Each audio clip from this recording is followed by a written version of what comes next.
Tikam Samurai 1 dalam Kemelut Revolusi. Episode 15. Dia muncul di gang di luar kamarnya. Di depan pintu, orang lelaki berjambang kasar tegak berkacak pinggang. Begitu dia muncul, lelaki itu mencekal lengannya. Kemudian menariknya ke ruang tengah. Mendorongnya hingga si bungsu terjajar. Ini beruk yang Waang katakan itu Pudin. Orang bertubuh kasar itu berkata. Si bungsu menatap pada orang itu. Dan dia segera kembali mengenali kelima lelaki yang mencoba merampoknya tadi. Di sana juga ada sopir bas. Benar. Dialah orangnya Datuk, jawab si kurus. Orang bertubuh besar itu menggerendeng. Sementara penghuni penginapan yang lain tak berani menampakkan muka. Mereka lebih merasa aman berada rapat-rapat di bawah selimut daripada mencampuri urusan orang yang satu ini. Waang telah melukai anak buah saya Buyung. Itu hanya bisa dibayar dengan dua hal. Pertama dengan seluruh isi bungkusan yang Waang bawa. Atau kalau Waang keberatan, maka harus Waang bayar dengan nyawa Waang dan tubuh bini Waang, dan si tinggi besar itu meludah. Hampir saja dahaknya mengenai kepala si bungsu. Si bungsu tegak dengan diam. Muaknya muncul melihat lelaki ini. Dia teringat lagi akan cerita kedua perempuan yang sama-sama satu bas dengannya tadi.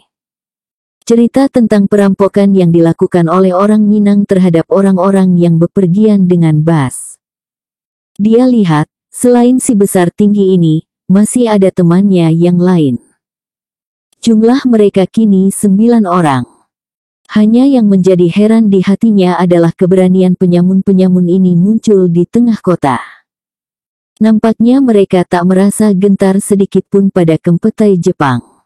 Selama hidup beberapa bulan di Payakumbuh, si bungsu mengetahui bahwa tentara pendudukan Jepang menjalankan roda pemerintahan dengan ketat. Mereka menangkapi para penjudi dan perampok. Kini 9 lelaki ini berani muncul di tengah kota.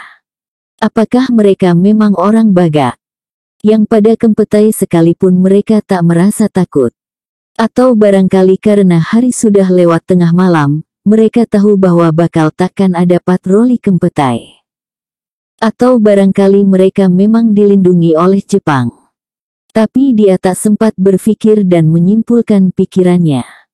Datuk bersisungut, berkumis, dan bertubuh besar itu telah memberi isyarat pada kedua anak buahnya. Dan kedua lelaki itu segera bertindak. Yang satu menangkap tengkuk si bungsu, yang satu lagi memegang tangannya. Si bungsu menghantamkan samurainya yang masih bersarung itu. Kayu samurai tersebut menghantam leher dan kepala lelaki itu dengan keras. Kedua lelaki itu terpekik. Namun mereka maju lagi dengan berang. Namun itu sudah cukup. Di mana Mei Mei berada? Kedua lelaki itu berhenti sedepa di depan si bungsu. Sebuah kilatan cahaya putih yang amat cepat menahan gerakan mereka.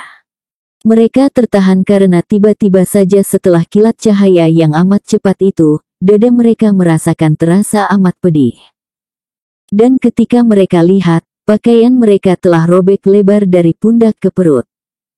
Dari balik pakaian yang robek seperti disayat pisau silet itu, merembes darah segar. Mereka memang tidak rubuh. Karena si bungsu hanya sekedar melukai mereka saja. Hari telah larut malam. Saya tak bermusuhan dengan kalian. Saya harap jangan mengganggu kami, ujar si bungsu datar. Sementara samurainya telah masuk ke sarungnya kembali. Di sudut lain, dua lelaki yang tadi berjalan ke kamar di mana Mei Mei berada, sekali mendobrak berhasil menghantam pintu kamar sehingga terbuka. Terdengar pekikan Mei Mei. Si bungsu bergerak ke kamarnya. Namun Datuk yang tak diketahui namanya itu menghadangnya bersama 4 temannya yang lain.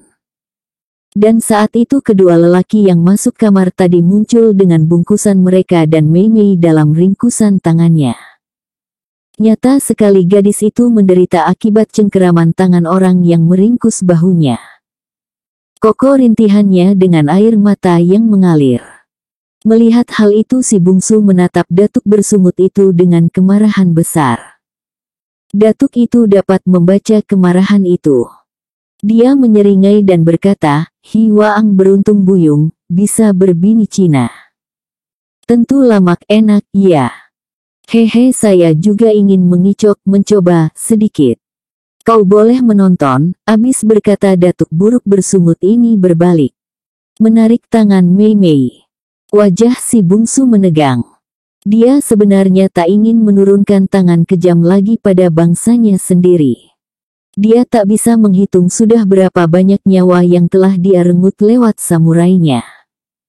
Namun dari sebanyak itu yang terbunuh, baru 2 orang Minang yang jadi korban. Baribeh dan si Juling yang dia bunuh bersama si babah mata-mata itu. Kedua orang itu memang berhak mendapatkan kematian. Sebab mereka memata-matai perjuangan bangsanya sendiri. Bekerja untuk Cina yang jadi mata-mata Jepang. Cina yang menjadi penggerak komunis. Tapi kini nampaknya dia terpaksa berlaku kejam lagi. Sejak tadi dia bersabar. Membiarkan dirinya dibekuk dan diseret dari depan kamar. Membiarkan dirinya dihina. Tapi ketika si Datuk Kalera itu merobek baju Mei Mei dan gadis itu terpekik, saat itu pula samurainya di tangannya bekerja. 3 lelaki yang tegak tak jauh darinya, yang tadi ikut bersamanya dalam bas dan berusaha merampok mereka, terpekik dan rubuh dengan dada belah. Mati. Datuk itu tertegun. Teman-temannya yang lain kaget. "Oh, jual laga Waang pada saya ya. Waang sangka saya takut dengan permainan samurai Waang itu he." Sehabis ucapkannya tangannya bergerak menyentak kain Mei Mei. Pakaian gadis itu robek lebar. Dan dengan jahanam sekali, tangan datuk itu meremas dada gadis itu. Mei Mei terpekik. Dengan cepat setelah mencabik baju Mei Mei, datuk itu berbalik menerjang ke arah si bungsu. Bukan main cepatnya kejadian itu berlangsung. Mulai dari menyobek baju hingga menyerang, hanya berlalu beberapa detik. Si bungsu masih tertegun ketika serangan datuk itu datang. Dia berusaha mengelak. Namun datuk ini seorang pesilat yang tangguh, terjangannya mendarat di pusat si bungsu. Anak muda itu terjajar menghantam dinding di belakangnya. Kemudian tubuhnya melosoh turun. Matanya berkunang-kunang. Dia ingin bangkit. Tapi datuk itu datang lagi menerjang. Dan kali ini rusuknya kena. Rusuk kiri. Terdengar suara berderak. Tanpa dapat ditahan si bungsu terpekik. 2 tulang rusuknya kupak. Datuk itu menerjang lagi dengan seringai buruk di bibirnya. Tubuh si bungsu tercampak dari kaki penyamun yang satu ke kaki penyamun yang lain. Itulah malangnya karena tadi dia masih tenggang menenggang. Tak segera bersikap tegas kepada lelaki-lelaki ini. Padahal dia sudah diberitahu oleh kedua perempuan yang satu bas dengannya dari Payakumbuh itu, bahwa lelaki-lelaki itu adalah penyamun-penyamun yang sering merampok pedagang yang dalam perjalanan ke Bukit Tinggi dari Payakumbuh atau dari Padang Panjang. Dia terlalu menenggang. Dia hanya ingin membunuh Jepang yang membunuh keluarganya, yang menjajah negerinya. Dia tak ingin membunuh bangsanya sendiri. Ternyata belas kasihannya memakan dirinya sendiri. Mei Mei memekik-mekik melihat tubuh si bungsu tercampak dari satu kaki ke kaki yang lain. Jangan siksa dia, jangan siksa dia. Kuserahkan apa yang kalian minta. Jangan siksa dia, Koko, Koko. Mei Mei menatap memohon.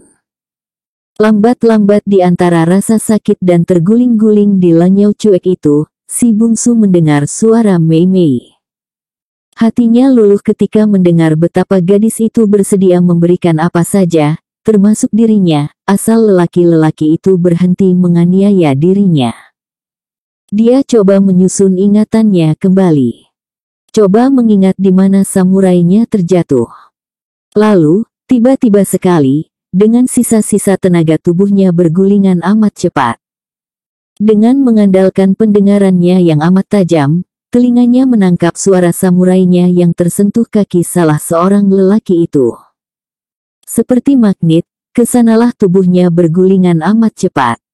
Para lelaki itu masih berusaha mengejarnya. Masih belum mengetahui dengan sepenuhnya bahwa tubuh anak muda itu bergulingan bukan lagi karena tendangan mereka. Ketika mereka memburu lagi, saat itulah tangan si bungsu berhasil meraih samurainya. Dia tak bisa tegak sempurna. Rusuknya yang patah di sebelah kiri menghalangi gerakannya. Namun dengan berlutut tiba-tiba samurainya bekerja. Dalam 3 kali gerakan pertama, 3 lelaki dimakan samurainya. Perut mereka robek, ada yang dadanya belah menggelepar dan mati. Datuk itu kaget. Tapi dia memang seorang pesilat tangguh. Dia menendang cepat sekali. Wajah si bungsu berubah keras seperti baja. Ketika kaki datuk itu menendang ke wajahnya, samurainya bekerja. Dan amat cepat sekali, kaki datuk itu buntung sebatas lutut. Yang seorang lagi, yang menyerang dengan keris dia pancung tentang pinggangnya. Pinggang lelaki itu hampir putus. Datuk itu terpekik, namun si bungsu menggeser tubuh. Dan samurainya kembali bekerja. Kaki kiri datuk itu putus sebatas betis. Datuk itu terguling. Samurai si bungsu bekerja lagi. Kedua tangan datuk jahanam itu putus hingga siku. Anak buahnya yang satu lagi, yang masih selamat, menggigil. Celananya segera basah. Dan tiba-tiba dia balik kanan. Lari ke dalam kegelapan. Dialah satu-satunya yang selamat. Datuk itu menggelepar-gelepar. Memekik-mekik. Minta ampun.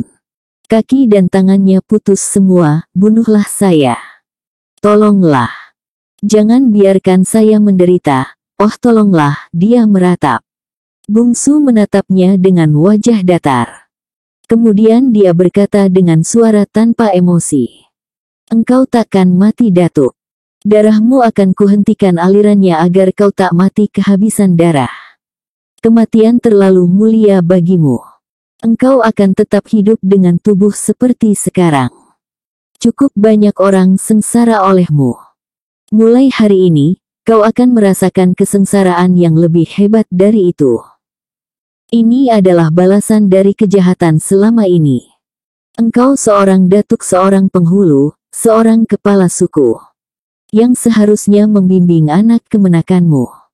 Yang seharusnya meluruskan yang bengkok, menyambung yang singkat, menyayangi yang muda, melindungi yang lemah.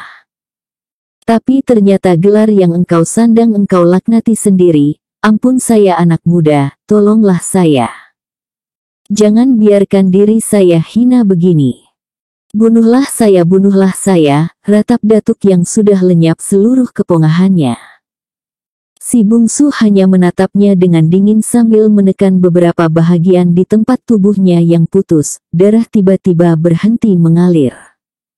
Kemudian menatap ketujuh mayat yang bergelimpangan dalam kamar tunggu penginapan itu. Lalu lambat-lambat dia berbalik. Menghadap pada Mei Mei. Gadis itu berlari memeluknya. Koko, mari kita pergi moi-moi, dan malam itu, mereka meninggalkan penginapan tersebut. Si bungsu tahu dalam waktu singkat, Kempetai akan memenuhi penginapan itu. Dan dia tak mau ditangkap. Dengan sebuah bendi yang berada di depan penginapan itu, mereka pergi membelah malam yang dingin. Malam yang hampir bersahut dengan subuh. Kemana kita Koko? Saya tak tahu moi-moi. Saya tak punya kenalan di sini, jangan ke rumah famili ibumu di kampung Cina, berbahaya bagi keluarganya. Kita ke penginapan lain Koko. Tidak. Semua penginapan akan digeledah Kempetai, kusir Bendi, seorang lelaki tua, yang tadi mengintip perkelahian dalam penginapan itu mendengarkan saja percakapan kedua anak muda tersebut. Dari pembicaraan mereka, dia mengetahui bahwa kedua anak muda ini bukan suami istri. Dia mengetahui sedikit banyaknya bahasa Cina. Sebab dia bersahabat dengan sebuah keluarga Tionghoa yang tinggal di daerah tembok. yang berdekatan dengan kampung Cina. Kedua anak muda ini, kalau tidak sepasang kekasih, pastilah dua orang bersahabat. Kusir tua itu juga mengetahui bahwa Datuk Basungwik Buruk dan teman-temannya yang dibantai anak muda ini adalah penyamun yang ditakuti. Markas Datuk itu dan anak buahnya terletak di dalam rimba buluh di Tambuo, suatu tempat angker di dekat kampung Tigobaleh di tepi kota Bukit Tinggi. Banyak orang yang mengetahui bahwa rimba buluh Tambuo itu adalah markas dan sekaligus tempat persembunyian para perampok. Namun tak ada yang berani mengadukan pada Jepang, apalagi bertindak sendiri menangkap mereka. Datuk ini terkenal bengis. Hal itu hampir saja terbukti kalau anak muda ini tak cepat dengan samurainya tadi. Kini kusir bendi itu dapat menangkap dari pembicaraan kedua penumpangnya ini, bahwa mereka kesulitan tempat menginap. Hatinya jadi hibah. Seluruh kota akan segera diperiksa oleh Kempetai, kusir itu berkata perlahan. Si bungsu menoleh padanya. Apakah orang-orang itu dilindungi oleh Jepang? Tanyanya ingin tahu. Tidak. Tapi Jepang akan mencari setiap pembunuh. Apalagi yang kau bunuh malam ini 7 orang. Suatu jumlah yang tak sedikit. Jepang membiarkan gerombolan datuk itu merajalela untuk kepentingan mereka secara tak langsung. Dalam setiap kekacauan, mereka memetik untungnya. Si bungsu menarik nafas panjang. Mereka sama-sama terdiam. Yang terdengar memecah sunyi adalah suara ladam kuda yang beradu dengan aspal. Membelah malam yang telah jauh menikam larut. Si bungsu tak menyadari kemana bendi itu tengah menuju. Rusuknya yang patah membuat dirinya letih tak terkira. Makan kaki lelaki-lelaki di penginapan tadi benar-benar meluluhkan tubuhnya. Mei lah yang pertama menyadari bahwa bendi itu makin jauh dan makin masuk ke palunan gelap. Dia menggoyang tubuh si bungsu yang bersandar ke dirinya. Si bungsu tak bergerak. Koko, panggilnya perlahan dekat telinga si bungsu. Si bungsu mengeluh pendek. Tak bisa menjawab, tapi keluhan itu sebagai tanda bahwa dia mendengarkan panggilan Mei. Kemana kita Koko? Ada nada cemas dalam suara gadis itu. Kemana? Si bungsu balas bertanya perlahan. Lihatlah, kita dibawa ke palunan rimba, bisik Mei. Masih dalam keadaan menyandarkan kepalanya yang terasa amat berat, tanpa membuka mata, si bungsu bertanya perlahan. Akan Bapak bawa kemana kami? Kalian tak punya tempat untuk menginap di kota anak muda, ya. Tapi kini kami akan Bapak bawa kemana? Ke rumah saya, ke rumah Bapak. Ya. Di rumah saya kalian akan aman. Hais cek, kusir itu mendecah kudanya. Terasa goncangan agak keras ketika bendi itu mulai meninggalkan jalan beraspal dan memasuki jalan kecil yang tak datar. Mei memeluk bahu si bungsu agar jangan sampai melosot turun. Ke rumah Bapak, si bungsu mengulangi tanyanya perlahan. Dan setelah itu dia tak sadar diri. Mei tak bisa berbuat apa-apa. Kalaupun dia berniat melawan, dan bisa melarikan diri, namun dia tak akan melakukannya. Dia tak mau meninggalkan anak muda yang telah menolongnya ini. Kalaupun bencana akan menimpa dirinya, dia ingin tetap berada di dekat si bungsu. Haisi cek Haisi, kusir bendi tersebut mendecah kudanya lagi. Kuda itu seperti berjalan dalam cahaya terang. Berlari seenaknya. Melangkahi lubang dan batu sebesar-besar tinju. Dia hafal jalan itu. Meski malam yang hampir disambut subuh itu amat kental gelapnya. Mei coba memperhatikan jalan dan belantara yang mereka lalui. Jalan itu di kiri kanannya penuh oleh pohon-pohon. Seperti hutan saja layaknya. Tapi yang paling banyak di antara pohon-pohon itu adalah pohon bambu. Besar dan tinggi seperti akan menjangkau langit. Dahulu waktu kecil, dia pernah tinggal di kota ini. Tapi saat itu dia masih kecil, kemudian si Babah, ayah tirinya itu, membawa mereka pindah ke Payakumbuh. Waktu kecil itu, dia tak pernah sampai kemari. Paling-paling hanya ke rumah tetangga di kampung Cina. Tiba-tiba Bendy itu berhenti. Kusir berseru, kemudian dia berjalan ke belakang. Ke tempat si bungsu dan Mei Mei duduk. "Mari kutolong menurunkannya," kata kusir tua itu lagi sambil memegang tangan si bungsu. Lalu tiba-tiba, dalam gerakannya yang amat cepat tubuh si bungsu telah berada di bahunya. Pintu pondok terbuka. Seorang perempuan separuh baya muncul dengan lampu togok di tangannya. Mei Mei turun dari Bendy dan mengikuti kusir itu. Saat akan masuk ke pondok, perempuan paruh baya itu tertegun menatap Mei Mei. Tapi hanya sebentar. Kemudian menghindar dari pintu memberi jalan pada Mei Mei. "Masuklah," katanya. Suaranya lembut. Mei Mei melangkah masuk. Pondok itu cukup besar. Berdinding bambu, berlantai tanah beratap rumbia. Seorang anak perempuan muncul. Barangkali usianya sekitar 12 tahun. Namun tubuhnya kelihatan segar. Kusir Bendy itu meletakkan tubuh si bungsu di sebuah kamar di atas balai-balai bambu. Mei Mei tegak di sisi pembaringan. "Biarkan dia tidur," kata kusir itu sambil melangkah keluar kamar. Dia minta istrinya untuk membuat kopi. Mei Mei duduk termenung di tepi pembaringan dekat tubuh si bungsu. Anak muda itu tergolek tak sadar diri. Gadis itu meraba wajahnya. Terasa dingin dan berpeluh. Dia tegak dan berjalan ke pintu. "Pak." Dia berpeluh dan tubuhnya dingin, katanya pada kusir yang kini tengah membuka kekang kudanya. "Biarkan saja. Dia takkan apa-apa. Dia memiliki tubuh yang kuat. Sebentar lagi dia akan sembuh. Nona istirahatlah di dalam," kata kusir itu. Suaranya terdengar berat tapi ramah dan bersahabat. Kekhawatiran yang sejak tadi bersarang di hati Mei Mei lenyap ketika mendengar suara kusir itu. Dia lalu berbalik ke kamar. Duduk di sebuah bangku kecil dekat dinding. Menatap diam-diam pada si bungsu yang masih saja tak sadar. Tak lama kemudian, terdengar suara azan dari kejauhan. Kusir itu sembahyang subuh dengan istri dan gadis kecilnya. Tak selang berapa lama setelah sembahyang subuh itu, Mei Mei mendengar suara orang datang. Dia mendengar kusir itu berjalan keluar. Kemudian sepi. Tapi hanya sebentar. Tak lama antaranya, dia dengar suara tanah berdentam dan suara seperti orang berkelahi. Mei Mei tertegak. Takutnya muncul. Siapa orang yang baru datang itu? Dia tegak dan berjalan ke tempat tidur di mana si bungsu masih terbaring. Dia ingin membangunkan anak muda itu.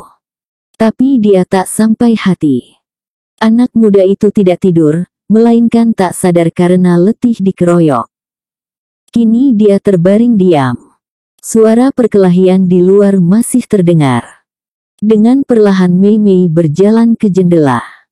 Dia mengintip dari lubang kecil yang terdapat di pinggir jendela. Di luar sana, dalam cahaya subuh, dia lihat orang tua yang jadi kusir Bendy yang mereka tumpangi tadi, sedang berkelahi dengan seorang anak muda. Anak muda itu kelihatan amat gesit. Namun kusir itu juga gesit. Tubuh tuanya yang malam tadi dibungkus dengan kain dan sebuah sebo, kini kelihatan terbuka. Hanya memakai celana panjang hitam tanpa baju. Tubuhnya kelihatan biasa saja, namun di balik tubuh yang biasa itu jelas terbaca tenaga yang tangguh. "Sampai di sini dulu, kini kau upik," kusir itu berkata menunjuk gadis kecil yang dia temui malam tadi. Dari lubang kecil itu dia melihat gadis kecil anak kusir itu maju ke tengah lapangan kecil di belakang rumah itu. Gadis berusia 12 tahun itu berpakaian seperti lelaki. Bercelana dan berbaju longgar. Dari caranya bersiap, Mei Mei segera menarik nafas lega. Orang itu ternyata hanya latihan silat. Dia jadi tertarik. Ingin melihat gadis kecil itu bersilat. Gadis itu mulai membuka serangan setelah memberi hormat. Jangan memukul ketika menarik nafas, kusir itu berkata memberi petunjuk. Gadis itu menarik lagi pukulannya yang tengah dia lancarkan. Memulai lagi langkah dari awal. Kemudian beruntun mengirimkan pukulan dan tendangan ke arah ayahnya. Gerakan gadis itu cukup cepat. Namun dengan mudah kusir itu mengelak dan memberi petunjuk terus. Tiba-tiba lelaki tua itu berhenti, lalu menghadap ke pondoknya. "Hei, Nona, jangan mengintip di situ. Kalau ingin belajar silat, datang kemari," seru lelaki itu. Mei Mei cepat-cepat menarik kepalanya dari lubang yang tak sampai sebesar jari itu. Dia kaget pada ketajaman firasat kusir itu. Dia duduk kembali di pembaringan dekat si bungsu yang masih tertidur. Sesekali matanya memandang juga ke lubang kecil di tepi jendela di mana tadi dia mengintip. Suara kusir yang menyuruhnya keluar itu seperti memanggil-manggilnya. Dia tatap wajah si bungsu, hatinya jadi lega. Sebab kini wajah anak muda itu tak lagi meringis seperti tadi. Kini dia seperti benar-benar tidur. Wajahnya tak lagi menahan sakit. Nampaknya dia memang tengah tertidur lelap. Mei Mei menarik nafas lega. Di luar dia dengar lagi orang latihan bersilat. Lambat-lambat dia melangkah keluar. Berjalan ke belakang. Dan tiba di pinggir lapangan berpasir yang luasnya tak sampai 5 depa persegi. Di tengah lapangan Upik anak kusir itu tengah bersilat dengan lelaki muda yang tadi dia lihat bersilat dengan kusir. Kusir itu tengah tegak dengan kaki terpentang menatap ke tengah sasaran. Mei Mei duduk di bangku bambu yang terletak di pinggir sasaran. Tak lama kemudian kedua orang itu selesai berlatih. Si Upik dengan tersenyum ramah mendekati Mei Mei. Gadis kecil itu mengulurkan tangan bersalaman. Mei Mei ikut tersenyum melihat keramahannya dan menyambut uluran tangannya. "Nama saya Upik." "Siapa nama kakak?" tanyanya dengan suara bersahabat. Mei Mei terharu, jarang sekali sikap bersahabat begini datang dari orang Melayu terhadap orang Tionghoa. Biasanya dia merasa diasingkan di tengah orang-orang Melayu. Tapi gadis kecil ini, demikian juga ayahnya yang kusir itu, seperti telah mengenalnya dengan baik selama bertahun-tahun. Sebenarnya jarak usia kedua gadis itu hanya sekitar 5 tahun. Suatu jarak yang tak seberapa jauh. Si Upik benar-benar gadis desa yang polos dan manja. Sementara Mei Mei adalah gadis muda yang dalam usianya yang belum seberapa itu, telah menapaki kehidupan manusia dewasa yang alangkah pahitnya dan alangkah hitamnya. Bersambung ke episode 16.